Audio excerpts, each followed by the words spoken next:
اهلين حبايب قلبي، ان شاء الله كامل تكونوا بخير. قبل ما نبداو الفيديو نتاعنا صلوا على الحبيب عليه افضل الصلاه والسلام. اليوم جبت لكم واحد الوصفه تاع بان سويس خفيفه توجد معاكم في مده قصيره والبنه مضمونه. هذه الوصفه بدون زبده التوريق، درتها لكم بالزبده العاديه. تبعوا معايا المقادير وطريقه التحضير خطوه بخطوه.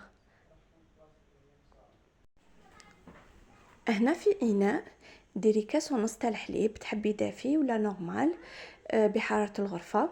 ديري ملعقه كبيره نتاع خميره الخبز، 4 ملاعق كبار تاع السكر، اذا ما تحبيش الحلاوه بزاف ديري 3. ديري قرصه ملح وربع كاس زيت. خلط المكونات مع بعض. هنا الحبه تاع البيض مش راح نستخدمها كامل، راح نستخدم غير البياض، والصفار نخليه كي نكمل العجين ندهن به من الفوق هكا باش يكون اقتصادي. هنا نفصل الصفار على البياض. الصفار اللي قعد لي نغطيوه باش ما تلقايهش يبس. خلط مليح المكونات تاعك، من بعد نبداو نزيدو في الفارينه. هنا تسحقي باكي تاع لا ليفور. نبداو نديرو في الفارينه اللي نكون غربلتها من قبل. هنا دات لي 4 كؤوس ونصف على حساب الفارينه اللي عندك.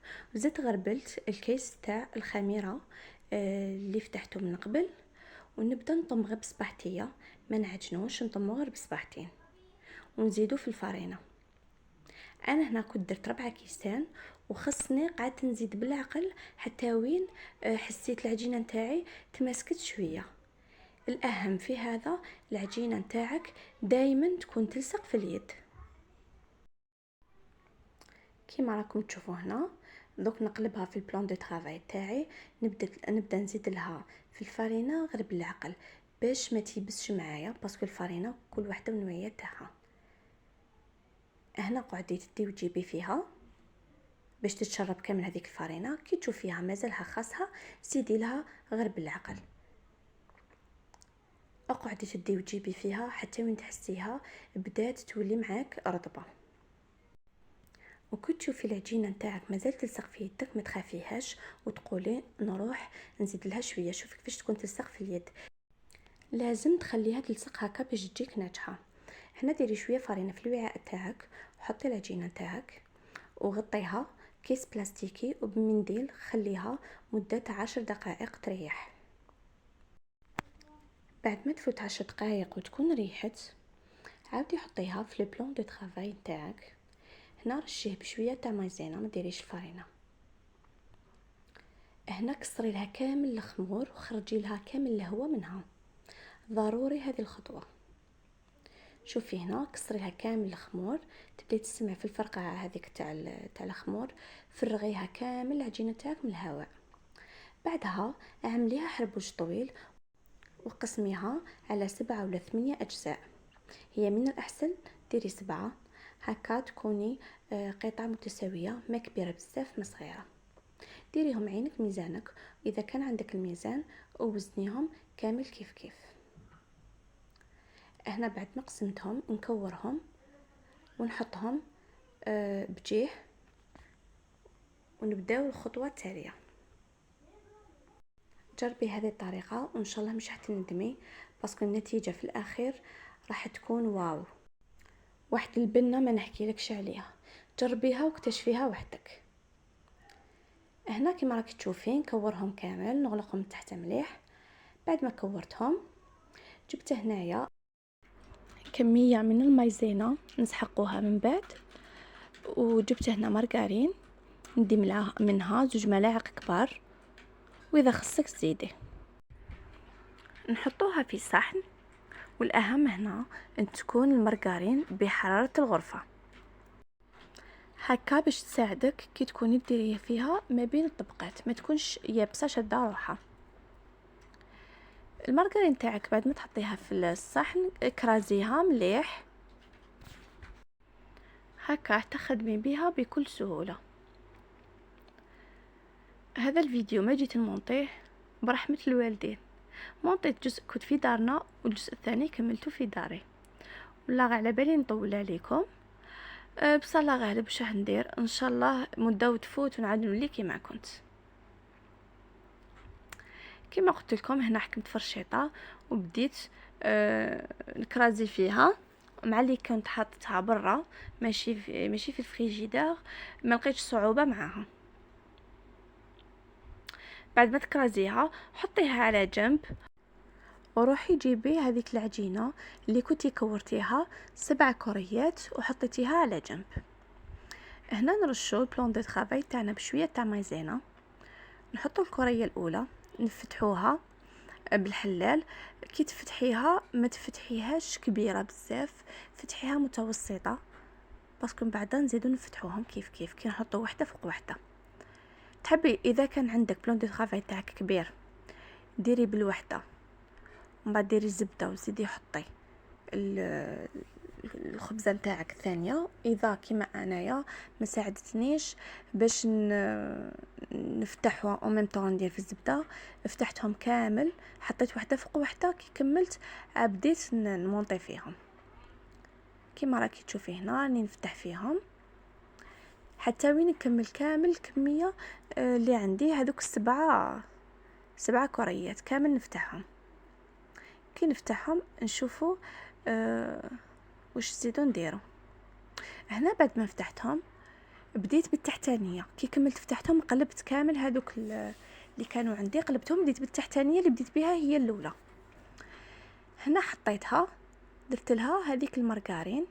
ما حبيتش هنا ندير بانس ولا ندير بكاش مغرفه، عادي استخدمت اليد تاعي، راح تسهل عليك الخدمه وتخدمي بكل سهوله. بعد ما ديري المارغرين تزيدي لها رشه نتاع المايزينا. هنا حبيت نزيد نفتحها شويه باش تجيني على حساب الخبزه اللي كنت خدمت بها. نزيد الخبزه الثانيه، درنا لها المارغرين، مشيها كامل حتى الاطراف وتكون متساويه. نزيدوا لها الرشه نتاع المايزينا، نمشيوها بيدنا ونزيدوا الخبزه الثالثه. هنا في الخبزه الثالثه كي تحطيها اقلبيها باش هكا العجينه التحتانيه ما تخمرش. اشاك فوا ديري هكا باسكو كان نخلو هذيك الخبزه اللي بدينا بها هي من تحت ما تجي تكملي تصيبيها خمرت. هكا ديري منه وعاودي قلبيها، ديري زوج ثالثه قلبي. هنا كيما راكي تشوفي سيت نساويهم كامل يكونوا تقريبا بحجم واحد، ونديروا المارغرين ونزيدوا المايزينا، نزيدوا الخبزه الرابعه هكا حتى نكملوا كامل الخبزات اللي عندنا. الخبزه الفوقانيه التاليه مكان ديري لها المارغرين. هنا ما حبيتش نقطع لكم التصوير، حبيت تشوفوا معايا جميع المراحل باش تفهموها خطوه بخطوه. صدقوني جربوها وراح تنجح معاكم. كي تجربوها ما تنساونيش بتعليقاتكم وما تنساونيش باللايك باش نزيد نتحفز ونحط لكم فيديوهات اخرى.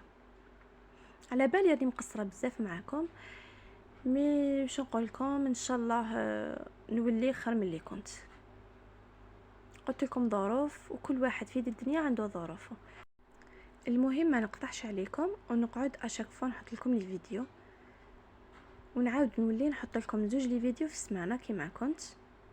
هنا بعد ما زدت درت الخبزه السادسه قلبتها، ودوك نزيد السابعه فوق هذه وصاي. نورمالمون مازالت لي وحده وصاي، هذه السادسه دوك السابعه نحطها.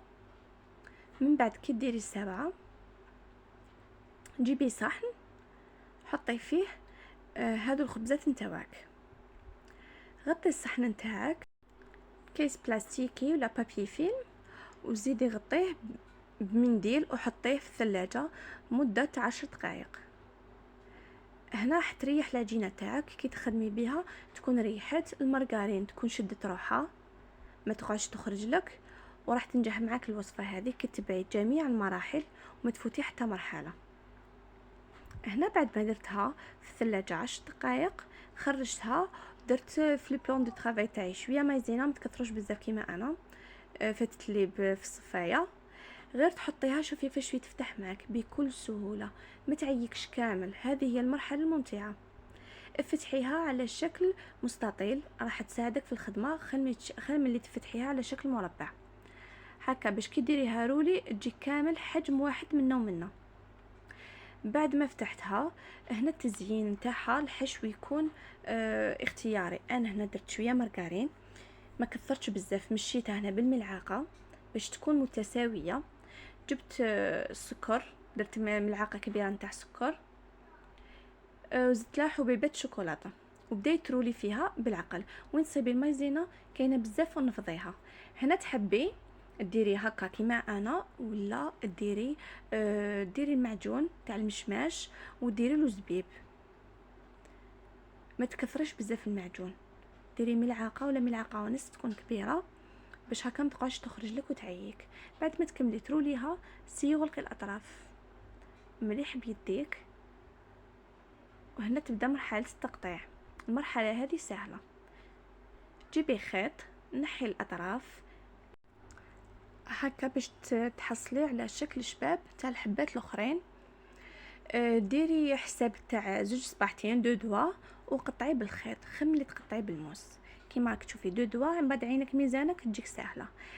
هنا هذاك الطرف اللي يكون مفتوح ما تخليش هكاك مفتوح، جيبيه لتحت كيما راكي تشوفي، وهبطيه لتحت الحبه باش ما تتفتحش معاك الحبه. كيما راكي تشوفي هبطيه من تحت.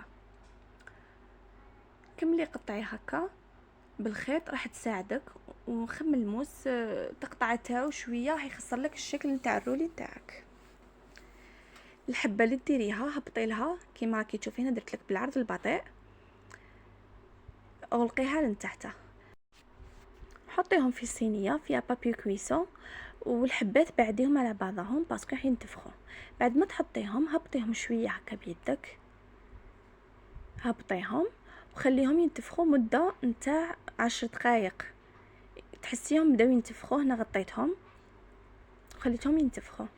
هذيك الصفر تاع حبه تاع البيض زدت عليه ملعقه كبيره نتاع حليب، وجيت ندهن في الحبات نتاوعي من الفوق.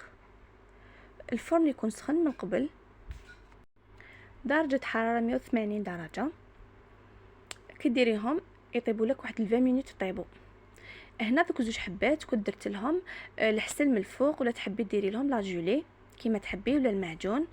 والحبات الاخرين رشيتهم بسكر غلاس. شوفي النتيجه معايا، جات تهبل بنينه وما تشبعش. تخرج لك هذه الكميه 10 حبات، وديك الحبه الله يبارك تشبع. اللي ياكل حبه ما يزيدش يخزر موراه، ما يعاودش يهضر معاك ويقول لك زيديلي.